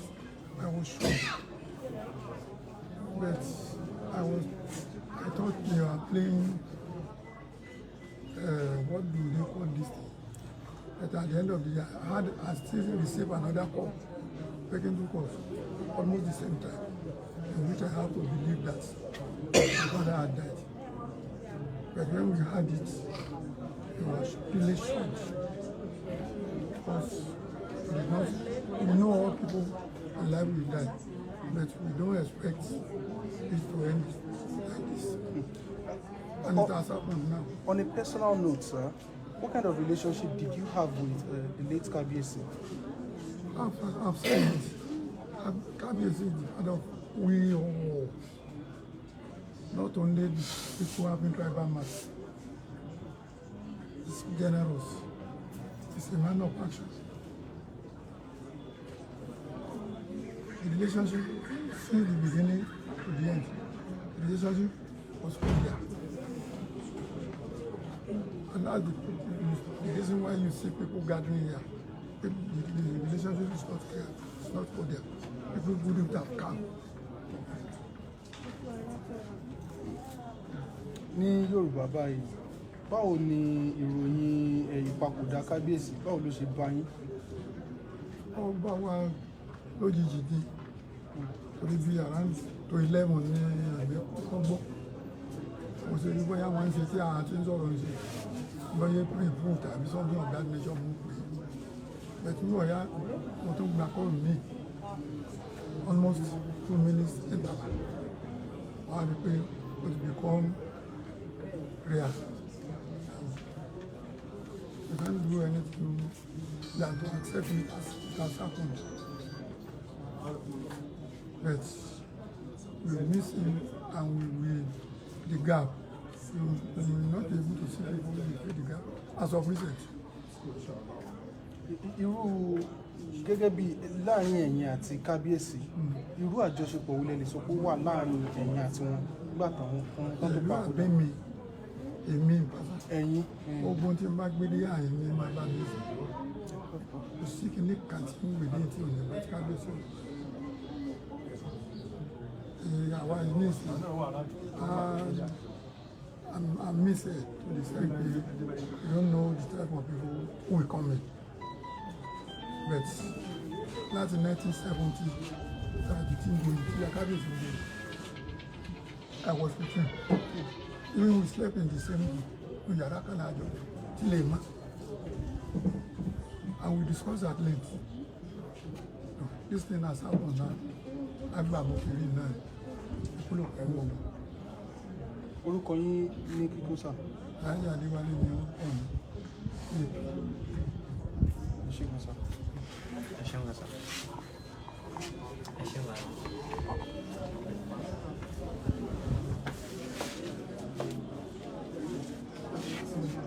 Lágbèrè ní tí ó rí ní ìgbà olúmọ.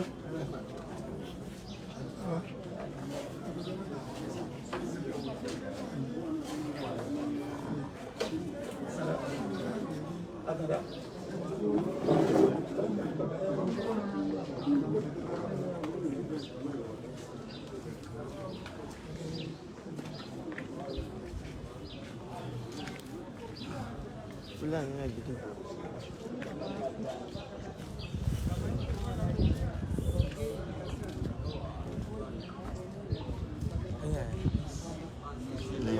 Ada pẹ̀lú àtọ́ǹtì wọn.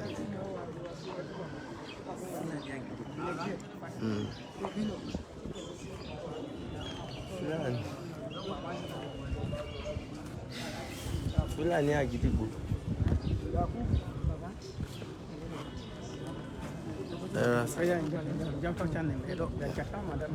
Láti lè ṣe àgídìgbò.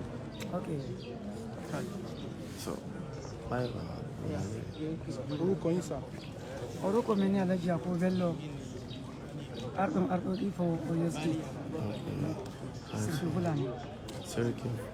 Báwo ni ẹ ṣe rí ìpapòdà kábíyèsí Aláàfin?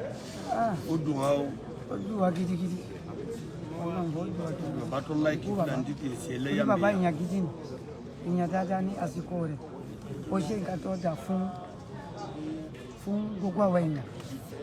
Ó mú àwọn èèyàn, kò mú ẹ̀yàmẹ̀yà. Kò sí ọ̀rọ̀ kankan tí èèyàn gbé wájú bàbá tí bàbá kò lè yanjú ọ̀rọ̀ yẹn tó bínú bí.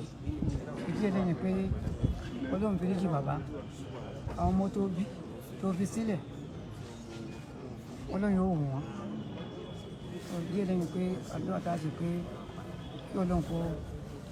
Adúpẹ́ ní ọwọ́ Aláàfin. Irú àjọṣepọ̀ wo ló wà láàrin kábíyèsí àti Àríwá community nígbà tó ń.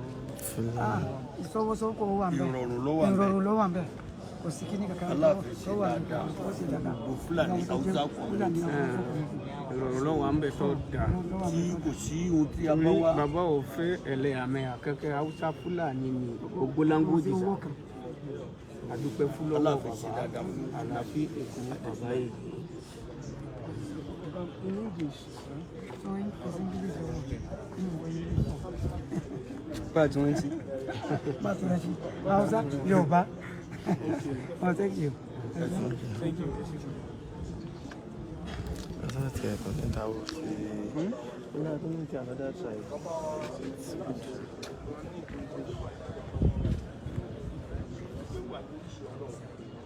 Àkọ́kọ́ tí a ti jẹ́ wà níbi Ọlọ́run. Pé nínú gbogbo ọba tí èdè nígbà tí wọ́n ṣe aṣíwájú àwọn àjà àmúlò hajj, bàbá wa ní àkọ́kọ́ inú ọba kọ̀ọ̀kan ní Kàábà tí wọ́n wọ Kàábà. Inú Kàábà tá a ṣe pọ̀ ní oṣù lórí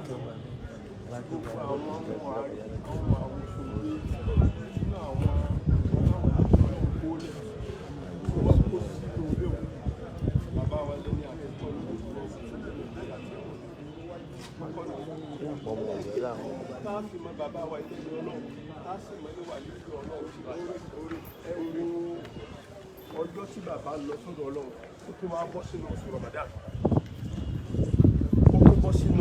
oṣù Ramadan tí a máa sọ pé ó jẹ́ ọjọ́ Jumahat ọjọ́ Jímọ̀ tó ó tún wá bọ́ sínú oṣù Ramadan eléyìí máa ń fi hàn wáyé pé wàlíyì Ọlọ́run wòlíì Ọlọ́run gidi sámúsámú ẹni bàbá tó bí wa tọ́kàn wá sì balẹ̀ pé ẹni Ọlọ́run ni wọ́n ètò wa pàtàkì jù ni pé bàbá yìí ṣẹlẹ́yàmẹ̀yà ẹ rí i pé aláàjì wa Fúlàní tí wọ́n sọ̀rọ̀ tán nìsín wọ́n ní bàbá òun ṣe tribalism bẹ́ẹ̀ bá wọnú ilé wa ń bí gbogbo ẹ̀yàmẹ̀yà lẹ́bàá ẹ bá Ìgbò ẹ bá Haúsá ẹ bá Fúlàní gbogbo Fúlàní ti le tó bàbá pẹ̀tù sí pẹ̀lẹ́pẹ̀lẹ́ ni wọn ò yá tó ń kálukú sì ń gbégbé àlàáfíà níbikíbi tí wọ́n fi oníkálukú sí.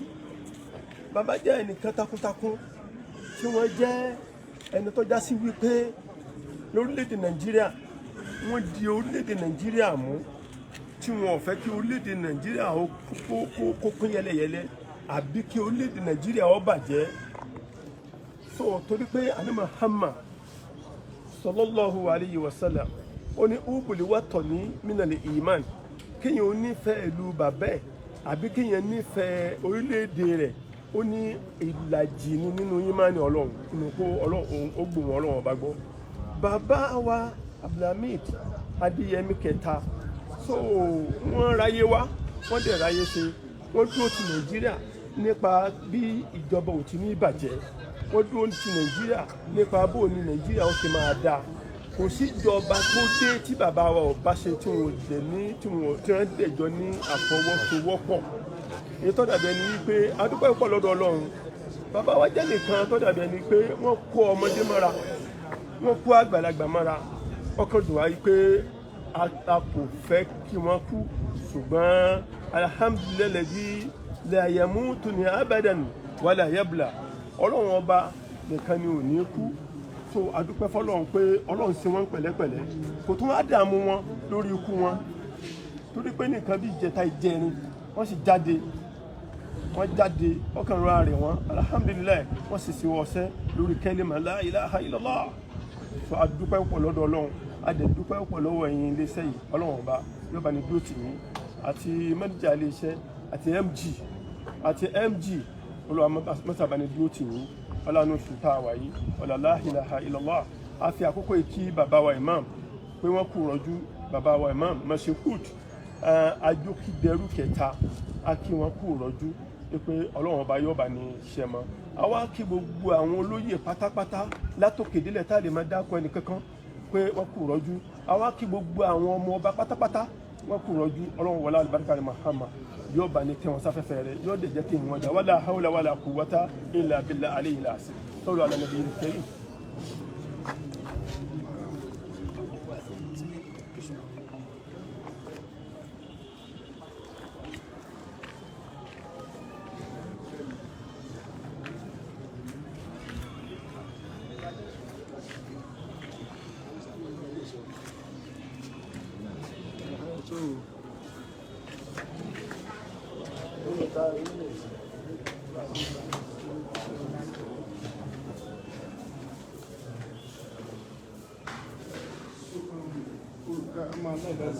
Just very short interview for me with regards ìpapòdà bàbá so orúkọ yín sá. orúkọ tèmi ní aláàjì lòdì sàmú. tẹ̀jẹ́ gẹ́gẹ́ bí àfa bàbá wa Dr. Alaafin Adeyemi bàbá yìí. so irú èèyàn wo lẹ lè sọ pé bàbá jẹ́ pàápàá jùlọ sáwọn àwùjọ mùsùlùmí nígbà kan wà láyé.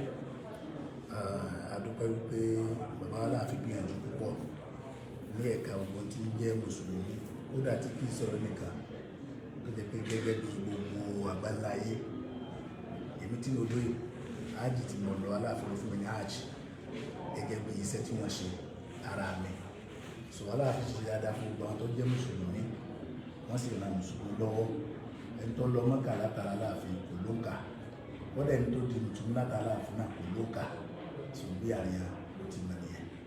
Ǹjẹ́ àlàfo kan wà tí ìpapòdà bàbá tó ti fi sílẹ̀ báyìí tó jẹ́ pé ẹ wò pé ní àwùjọ àwọn tó ń jẹ́ mùmínì pé ó lè fẹ́ lágbára láti dí ǹjẹ́ ó wà rárá? Ọkọ̀ ga torí pé ẹrù tí ń bẹ́lẹ̀ yìí ẹrù tó wúwo ni amadu atansi ni pé lẹ́yìn ikú wọn kọ́lọ́ má jẹ́ kó yóò túká kọ́ má da ọ̀yọ́ mọ́ wa lọ́wọ́ torí pé ẹrù tí ń bẹ́lẹ̀ yìí à ń bẹ lọ́wọ́ fún gbogbo ẹni tí wọ́n bá rù ọlọ́run wó rúre torí bàbá Aláàfin ru ẹrù yẹn wọ́n sì sọ ọ́ rẹ̀ so bí àríyá ti rí mi. So kí ni nǹkan tẹ́ ní láti sọ fún àwọn tó ń jẹ́ mùsùlùmí bá ní gbogbo mùsùlùmí náà ní pé ká ṣọ̀kan torí tá a bá ṣọ̀kan ìfàní bẹ́ẹ̀ torí tí bàbá Aláàfin ṣe ní ìsìnmọ́ ṣọ̀kan tí wọ́n bá ṣọ̀kan ni ọ̀yọ́ òní wà bó ti wáyé so tọ́lọ́n kó bá tẹ́lá sí afẹ́fẹ́ rẹ̀ ó jẹ́ kí àgbẹ̀ àwọn ọ̀dà fún wọn lápọ̀lá láti. ṣe ìbá aṣọ ní èdè òyìnbó anyhow. So, your name, sir? My name is Nuruddin, sir. You are... Who are you to Baba? To Alaafin? So how would you describe the death of Baba Alaafin of Oyo, especially to the Muslim community?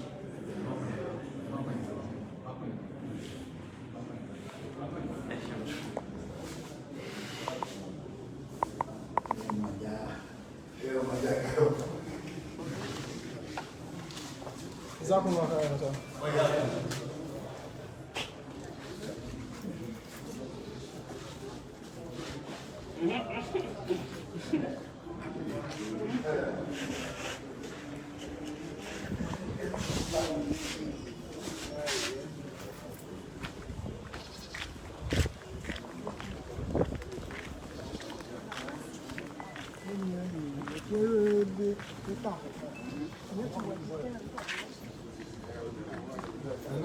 Bẹ́ẹ̀ lẹ́nu yẹn ti dé àbí?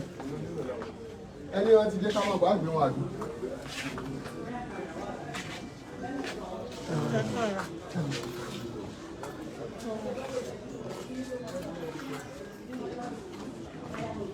Ọmọ ni a tún máa bọ̀ ká tó kọjú ọ̀sán wọn.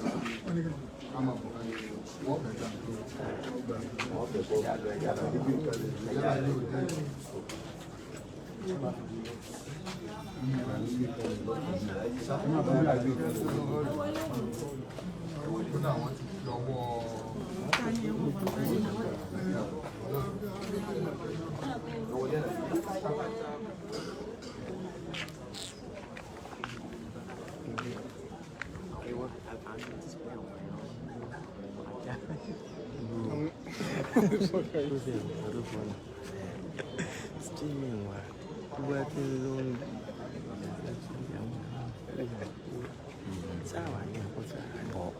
Traffic 1.4.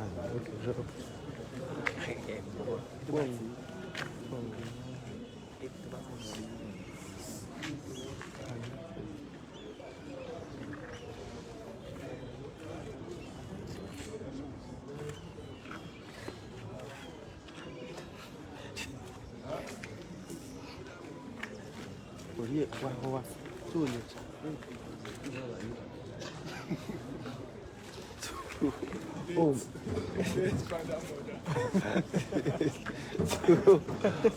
Oh, ma pẹ́ tí mo lọ rìkọ́dì. Kẹ́ mọ rẹ́rìn ní ẹwà yìí o. Kẹ́ mọ. Ẹ ká wá sí fún ẹ. Tí ó rẹ́rìn ló ń ṣẹlẹ̀ lórí. Mo mọ̀ má bẹ̀. Ilé ti dàrú. Wàhálà yín sì gbé. Yín sì gbé o. Wàhálà yín. Yàsín àgbè. Èrè wọn ó kù. Kúló kàn. Mo rí princess kan. No, princess. Mo á lọ bá. Báńgbà kámẹ́rà báńgbà bí wọ́n bá tán.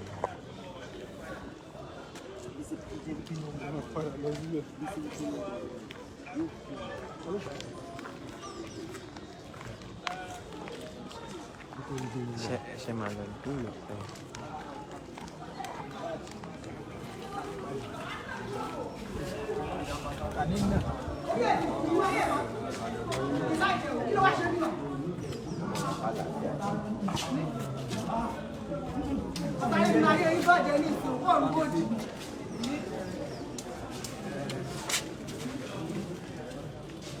Tí n bá bá ní ilé, bẹ́ẹ̀ náà ni ìgbọ́dọ̀ bá dídá tó kù ní kú tí n bá kù ní bá dídá náà bá dídá sí ọkọ rẹ̀ tí n bá rí mọ̀ ẹ́ bá wọn sáré o ẹ bá kọ́ká mi ẹ̀mọ̀ ní o ẹ̀mọ̀ ní o ẹ̀mọ̀ pé bàbá náà mọ̀ ní kó tó pẹ́ ẹ̀mọ̀ ní o èké inú wọn ti dùn báyìí inú wọn ti dùn kójú wájọ já ẹ ó ti já títí ti fi ní ìsìn. Ó jẹ́ tí gbọ́dọ̀ lè fi pàtẹ́ ìdá ọ̀pọ̀ ọ̀pọ̀ lẹ́yìn.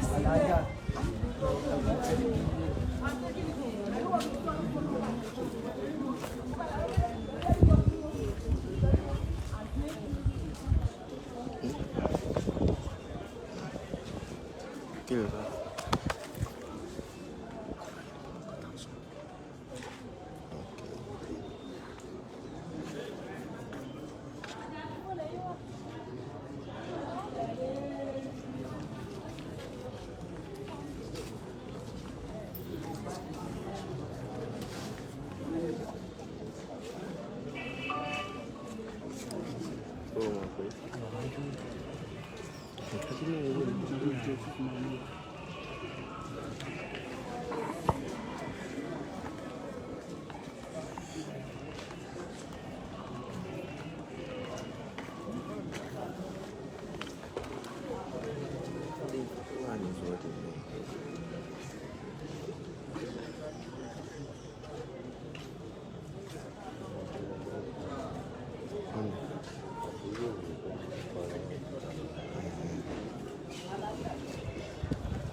Yeah, right.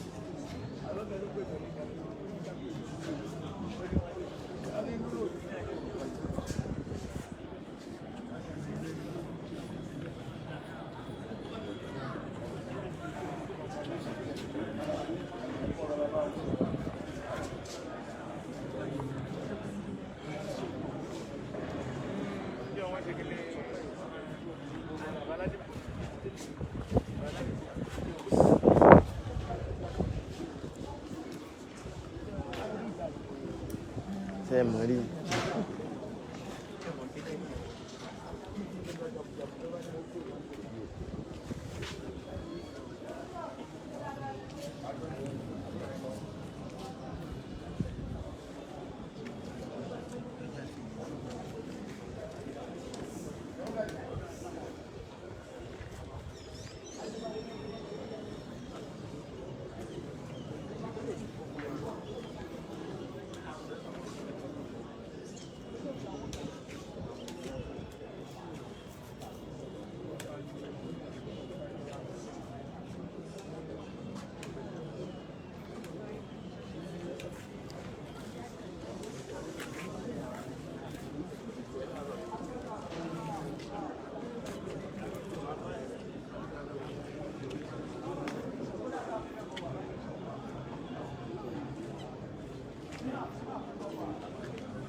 pé ọmọ kìíní.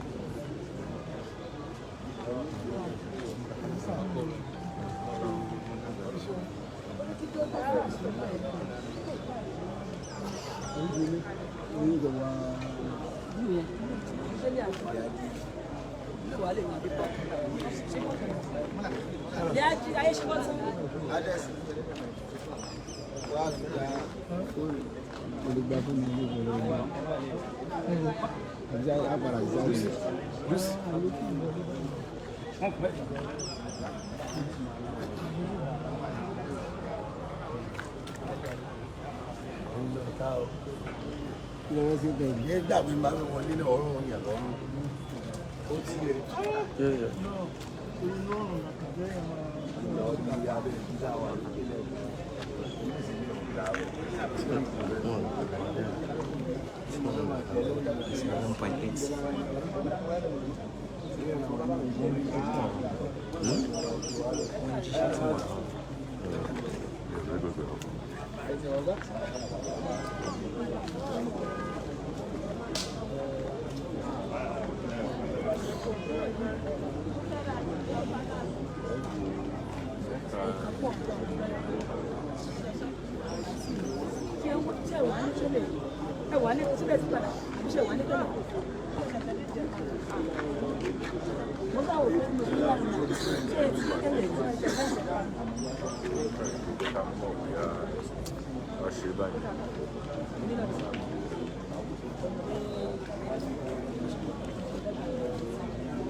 My sister.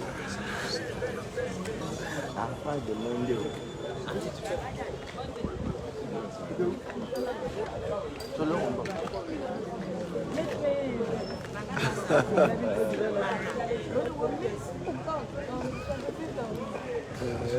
Many people are expecting you.